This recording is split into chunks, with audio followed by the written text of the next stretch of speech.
É um videozinho amarelo. O cidadão pedindo, já está no ar aqui de novo. O cidadão pedindo para aplicar o remédio nele. Procurei no teu, vou botar outro vídeo. Foco no grupo. O cidadão pedindo para aplicar o remédio e não aplicaram, rapaz. O cara morreu. O cara morreu. Como é que pode um negócio desse, rapaz? O cara morreu. Isso é um absurdo um negócio desse, rapaz. Como é que a gente pode engolir um negócio desse? Aí a gente vai ter que escutar um Roberto Jefferson, o cara que denunciou o Mensalão, porque ele diz verdades aqui, viu? O presidente da República, Jair Bolsonaro, demita e substitua os 11 ministros do Supremo Tribunal Federal. Que é outra Em mensagem palhaçada. no Twitter, Jefferson classificou a atual composição do Supremo como herança maldita, uma clara referência aos ministros que foram indicados por políticos que destruíram o Brasil. Abre aspas, Bolsonaro, para atender o povo e tomar as rédeas do governo, precisa de duas atitudes inadiáveis. Demitir e substituir os 11 ministros do STF, herança maldita. Ele também aproveitou para citar a concessão da emissora Rede Globo. Abre aspas, precisa caçar agora todas as concessões de rádio e TV das empresas concessionárias Globo. Se não fizer, cai. O presidente do PTB postou também uma foto segurando um fuzil e afirmou que está preparado para combater o comunismo. Abre aspas, estou me preparando para combater o bom combate contra o comunismo, contra a ditadura, contra a tirania, contra os traidores, contra os vendilhões da pátria. Brasil acima de tudo e Deus acima de todos. Fecha aspas, escreveu Jefferson. O que é que o senhor acha desse ativismo judicial que está em moda aí no STF? Um absoluto escândalo. Se o cara quer ser presidente do Brasil, que dispute a eleição.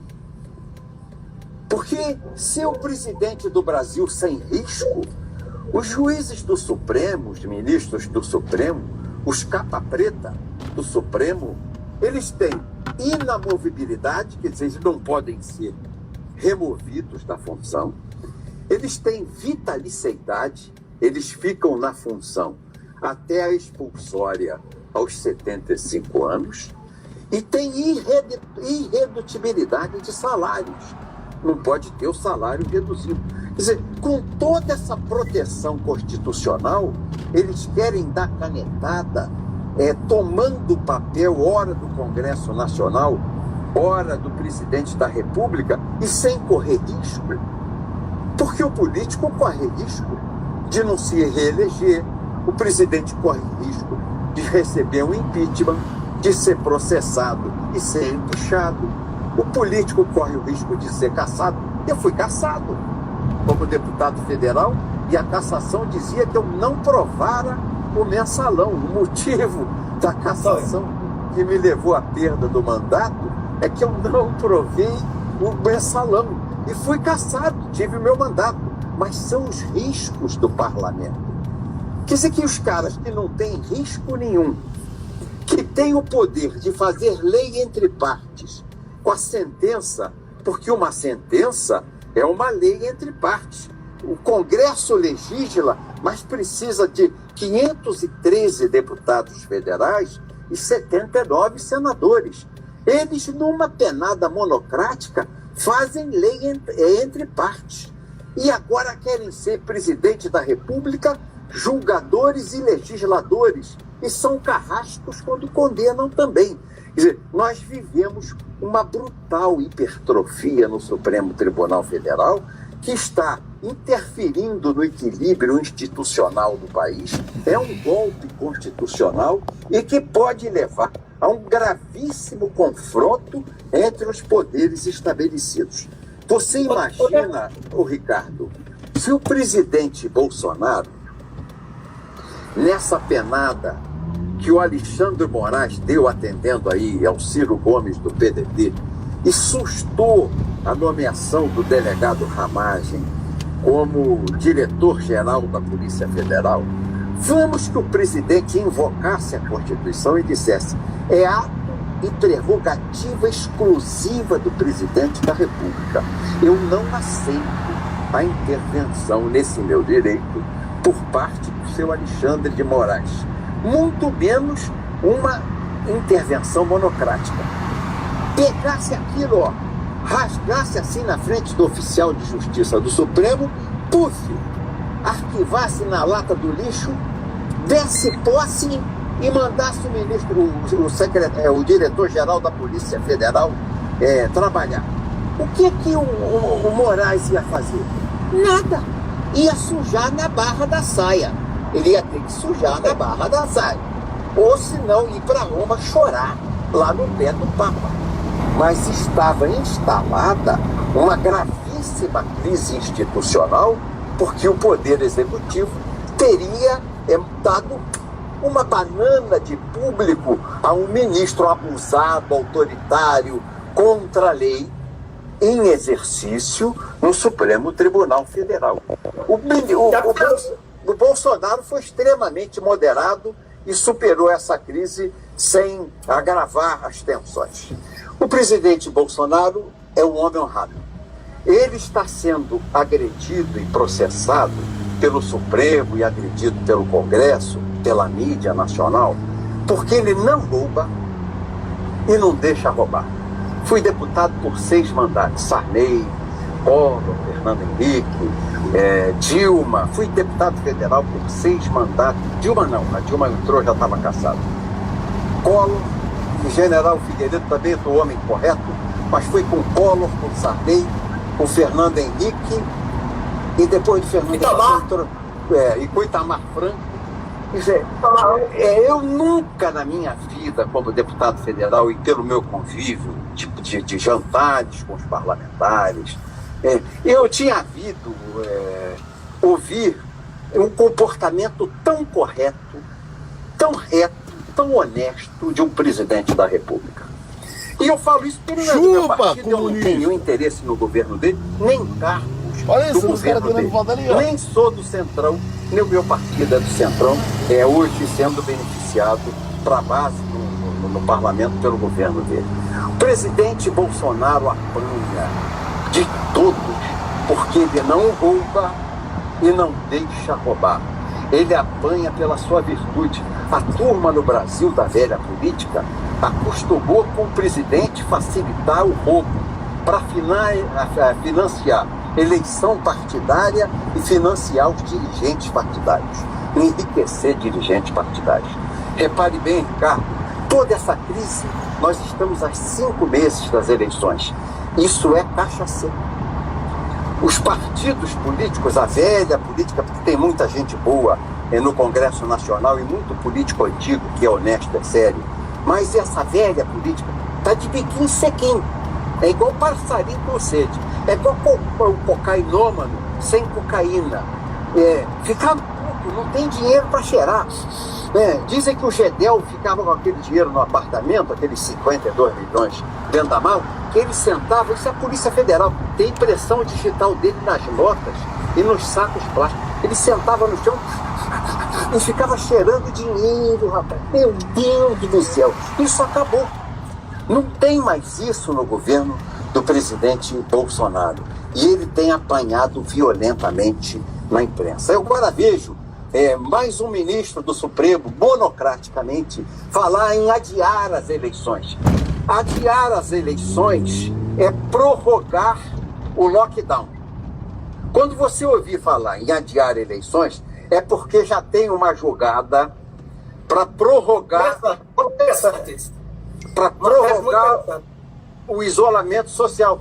Não dá tempo de fazer campanha, nós temos aí o coronavírus, não podemos botar o povo na rua. Então, adia a eleição, adia o lockdown, e com o adiamento do lockdown se adia o estado de calamidade pública. Adiado o estado de calamidade pública, persiste as compras feitas pelos prefeitos e governadores que decretaram calamidade pública sem licitação, Ricardo. Com licitação, esses caras já metem a mão no jacar.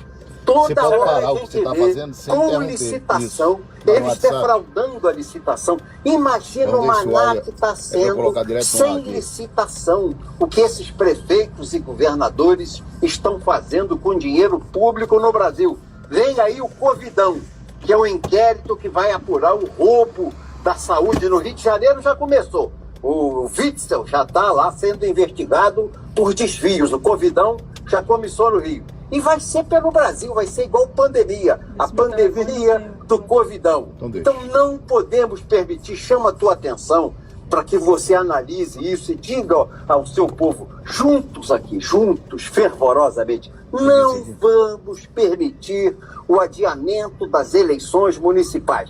Adiadas as eleições, se adia imediatamente, se prorroga o prazo do lockdown. As pessoas continuarão presas em casa até abril, até outubro. Esse adiamento da eleição adia o lockdown, adia o decreto de calamidade pública e adia a compra sem licitação, o que vai levar de novo o Brasil a patamares de corrupção, como foi agora há pouco no governo Lula e o Brasil conheceu. Bilhões e bilhões de reais. Não ao adiamento das eleições, não à corrupção. Prefiro ficar de fora, olhando, observando, lendo o bruxo Fernando Henrique todo dia no WhatsApp, no que ele escreve no Globo e no Estadão, das entrevistas que ele dá, analisando, pelo que eu conheço ele do passado, medindo os passos do bruxo e da turma que anda com o bruxo, os aprendizes de feiticeiro que estão ao lado dele, para tentar fazer o impeachment ou levar à renúncia o presidente Bolsonaro, porque eles levaram à renúncia o Collor. Cadê o branco? O Collor não foi empichado, ele renunciou. E depois de tudo isso, essa articulação do bruxo FHC, ele foi absolvido por 11-0 no Supremo. Olha só que negócio. Naquela época o Supremo não é isso, um puxadinho do PT, um puxadinho dos tucanos do PSDB. Porque o presidente Bolsonaro recebeu essa herança maldita. Pegou um Supremo politizado, e aparelhado pelo PT e aparelhado pelo PSDB. É um Supremo aparelhado. Homens do PT e homens do PSDB, tucanos, que vem movendo oposição ao presidente, acolhendo as ordens dos seus chefes políticos na rua. O presidente não corre risco de ser empichado, porque não haverá essa passeata que houve contra a Dilma de 5 milhões de pessoas na rua, fora a Dilma, naquele desgaste da Dilma que sucedeu ao assalto do trombadinha Lula, o chefe do maior do governo mais corrupto que o Brasil conheceu. Aí sim, eu vou dizer que o mundo conheceu. Você vai no Google e pergunta: quem é o maior ladrão do mundo? E o Google responde: Luiz Inácio Lula da Silva. Ele só está solto pelas amizades que tem com o ministro do Supremo, que deram habeas corpus a ele depois de 2 ou 3 condenações, para que ele ainda ande por aí conspirando contra o governo Bolsonaro, fazendo live com Fernando Henrique, fazendo live com Ciro Gomes, com a Dilma, fazendo live e articulando a esquerda contra o governo do presidente Bolsonaro. Eu ouvi uma entrevista da vice-governadora do Piauí, que é petista, uma mulher bem articulada, só não sei o nome dela, para você dar uma pesquisada aí. Ela dizendo: vocês estão fazendo aí palavra de ordem, fora Bolsonaro, impeachment Bolsonaro, mas a gente pobre aqui do Piauí está com ele. É o Corona Voucher, é o aumento que ele deu no Bolsa Família, são os investimentos que ele está fazendo aqui no Nordeste. Vocês estão perdendo a base. A base petista está sendo perdida pela estratégia do presidente Bolsonaro aqui no Nordeste. Vocês é que têm que acordar, porque vocês estão errando. Eu ouvi isso de uma entrevista da vice-governadora petista do estado do Piauí. Eu não quero que os meus filhos, que meus netos vivam sob uma ditadura comunista, vivam sob o cerceamento ou o esmagamento da liberdade. Eu quero que meus filhos e meus netos tenham oportunidade de fazer uma live assim, Roberto Jefferson contra o Ricardo Antunes, que é até um crítico quanto mais do Roberto Jefferson. Eu sei que você é um cara que faz grandes críticas a mim no seu programa, mas isso é democrático. E eu aceito as suas críticas e democraticamente participo do seu programa, mas nós podemos falar. Na China isso não existe. O médico que descobriu o vírus do coronavírus, que denunciou isso em Wuhan, sumiu. A médica que o acompanhou na denúncia, a epidemiologista, virologista, sumiu também, desapareceu. Quer dizer, um regime que faz as pessoas se calarem, dando sumiço nos seus corpos. E nós queremos essa geringonça, esse troço para o Brasil, abrindo mão da liberdade de religião, porque na China, quem é cristão não pode ser inscrito no Partido Comunista e não tem direito a emprego público. Não pode haver igreja cristã aberta, você não pode pregar o cristianismo na praça, no meio da rua. Quer dizer, só vale a voz de Mao Tse-tung, só vale o pensamento marxista, stalinista, leninista. Não é uma democracia que tem mão e contramão, não é plural, é uma ideia, é único partido, é única ideia, e tudo na força, na violência pessoal, no constrangimento físico. Isso não existe. Então, as pessoas da classe média, da região sudeste, Minas, São Paulo, Rio, Paraná, Santa Catarina, Rio Grande do Sul, não aceitam ajoelhar. Quem ajoelha a Deus, Ricardo Antunes, não ajoelha diante da tirania socialista. Então tá aí o Roberto Jefferson, deputado, o homem que denunciou o mensalão. Olha, o advogado Frederic Vassef, defensor do senador Flávio Bolsonaro, do PSL do Rio, vai representar agora o presidente Jair Bolsonaro em uma ação no Tribunal Regional Federal da Primeira Região que trata da investigação sobre Adélio Bispo de Oliveira, autor do atentado à faca contra o presidente há um ano durante a eleição presidencial. O advogado conversa conosco agora aqui no Jornal da Manhã. Tudo bem, doutor? Bom dia, obrigado pela gentileza. Bom dia, tudo bem? Tudo bem. Doutor, o senhor inclusive já se manifestou, o senhor acha que Adélio Bispo não agiu sozinho? Por que um ano depois, pelo menos na avaliação do senhor, nós não sabemos ainda se ele agiu ou não agiu sozinho? A minha convicção pessoal, após mais de 25 anos na advocacia criminal, temos elementos suficientes para entender que seria impossível esse indivíduo ter agido sozinho. É óbvio que ele não agiu sozinho, trata-se de um atentado terrorista onde foi encomendada a morte de Jair Messias Bolsonaro. Ok, Dudu, tô aqui numa live, depois eu vejo. Se quiser participar da live, fica à vontade. Se quiser mandar algum áudio, fica à vontade. Tentaram assassinar de forma cruel o nosso presidente da República. A minha atuação se dá no acompanhamento de novos fatos, de novas investigações que vão estar em curso para se chegar aos mandantes na qualidade de assistente de acusação. Importante lembrar que qualquer brasileiro, quando sofre um crime, ele tem direito a constituir um advogado que haja como assistente de acusação, trabalhando lado a lado com a Polícia Federal, com o Ministério Público, posteriormente ingressa como assistente já durante a ação penal, para acompanhar os interesses da vítima como pessoa física, cidadão brasileiro. É o caso, no momento, do presidente Jair Bolsonaro. Bom dia, advogado. Aqui é o Bruno Garchagen. No Estadão de hoje, o atual Procurador-Geral da República, Augusto Aras, disse também que acredita que essas investigações precisam ser aprofundadas, porque para ele não parece crível pelo modus operandi que Adélio agiu por um mero surto, né? Ou seja, há outra motivação, outros elementos aí. O senhor falou agora que há elementos suficientes de conhecimento do senhor e da sua equipe que mostram que esse caso não foi um simples caso de um maluco que tentou assassinar o presidente. Eu queria perguntar que elementos são esses e se a Polícia Federal já está trabalhando a partir desses elementos. Vamos lá. Em primeiro lugar, Eu acabei de entrar no caso, eu ainda não tenho cópia na íntegra de tudo. O que eu acabei de falar aqui, na verdade, é o que foi amplamente noticiado pela imprensa brasileira. Eu estive no Palácio da Alvorada recentemente com o presidente, me foi otorgada a procuração pelo presidente da República. Eu ainda vou viajar a Juiz de Fora, os locais onde estão em curso algumas ações, investigações.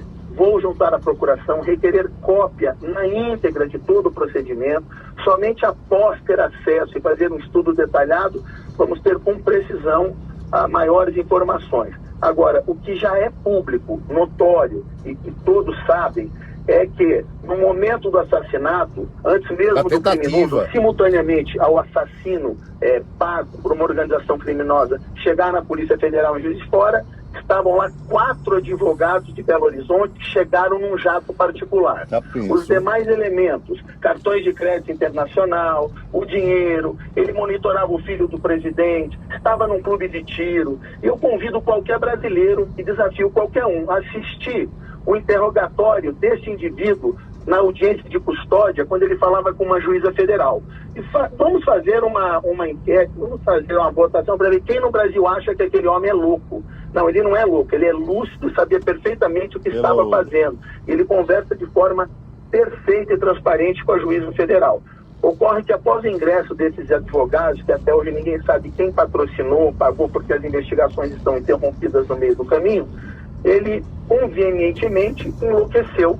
Então foi uma loucura conveniente, de repente ele ficou louco.